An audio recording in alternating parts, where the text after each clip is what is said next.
Bagaimana ketentuan Allah di dalam Al-Quran mengenai azab kubur? Memang pernah didengar beberapa pendapat yang menyatakan bahwa ketika seorang mati dan dikuburkan, lalu malaikat datang menanyainya. Bangkai yang sudah dikubur itu akan menjawab, kalau kebetulan dia beriman sewaktu hidup di dunia ini, maka dia akan selamat. Tetapi kalau dia kafir, maka dia disiksa malaikat dalam kubur itu dengan berbagai macam cara. Kita tidak mengetahui dari mana asal usul pendapat demikian, hingga sampai berkembang dalam masyarakat yang menamakan dirinya orang-orang Islam. Mungkin saja datangnya dari pengaruh agama lain yang telah jadi tradisi.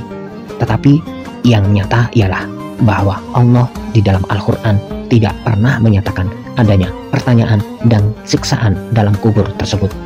Dan Allah tidak akan menyiksa orang-orang mati, dan tidak pula Allah menyuruh malaikat menyiksa atau menanyai orang-orang mati itu. Manusia masing-masingnya hidup dua kali, yaitu di dunia kini dan di akhirat nanti. Semuanya mati dua kali, yaitu sebelum tubuhnya bersatu dengan rohnya dan sesudah tubuhnya ditinggalkan rohnya itu. Hal ini sesuai dengan maksud pada surat ke-40 ayat 11 dan surat ke-2 ayat 28.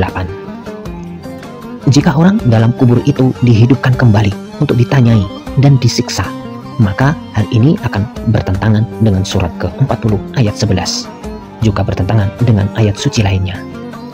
Untuk menanyai orang mati tentulah tidak mungkin, karena darahnya telah beku, otaknya tidak bekerja, perasaannya tidak ada, rohnya sudah pergi, dan beberapa waktu kemudian dia membusuk dan berdebu. Untuk menanyai roh dari orang mati itu juga tidak diperlukan, karena roh itu tidak berpikir, tidak bermulut untuk menjawab. Tambahan pula, roh adalah soal gaib yang tidak diketahui malaikat, hanya diketahui Allah sendiri. Surat ke-17 ayat 85. Dan karenanya palsulah keterangan-keterangan yang menyatakan roh ditanyai dan disiksa oleh malaikat. Setiap orang yang sudah ditentukan Allah baik dan buruknya. Surat ke-57 ayat 22. Dan Allah mengetahui segala gerak, tindak manusia, baik zahir maupun batin.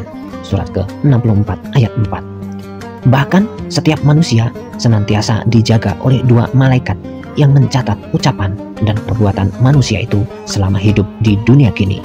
Karenanya tidak perlu mayat dalam kubur ditanyai, dan memang tak pernah ditanyai. Al-Quran selalu memberikan keterangan logis, tetapi manusia juga yang seringkali mencampur adukkan ajaran Islam dengan tradisi yang berlaku dan dengan perkiraan yang dicapai pikirannya. Begitupun dengan ajaran agama lain. Untuk jelasnya, baiklah dikutipkan di bawah ini arti ayat-ayat suci yang bersangkutan tentang keadaan di dunia kini dan di akhirat nanti, pada mana tidak pernah disebut siksaan di dalam kubur. Surat ke-50 ayat 16 sampai ayat 20. Sesungguhnya kami telah menciptakan manusia itu, dan kami mengetahui apa yang bergema dalam dirinya, dan kami lebih dekat kepadanya daripada urat lehernya. Ketika menyambut dua malaikat yang menyambut, berkedudukan dari kanan dan dari kiri setiap manusia. Tidaklah dia manusia itu mengucapkan dari perkataan, kecuali padanya ada penjaga yang tersedia. Dan datanglah sakaratul maut, pingsan menjelang maut. Secara logis, itulah yang engkau tidak dapat menantangnya. Dan ditiupkanlah komet kali kedua, itulah hari janjian di akhirat. Surat ke-6 ayat 93. Dan siapakah yang lebih zalim daripada orang-orang yang mengadakan kedustaan atas Allah, atau yang berkata telah diwahyukan kepadaku, padahal tidak diwahyukan kepadanya sesuatu juga.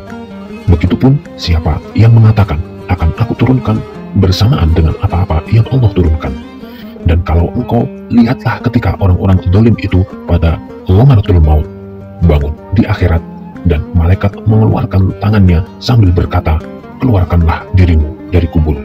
Hari ini kamu dibalas dengan siksaan hina tentang apa yang kamu katakan atas Allah tanpa hal logis, dan kamu menyombongkan diri tentang ayat-ayatnya.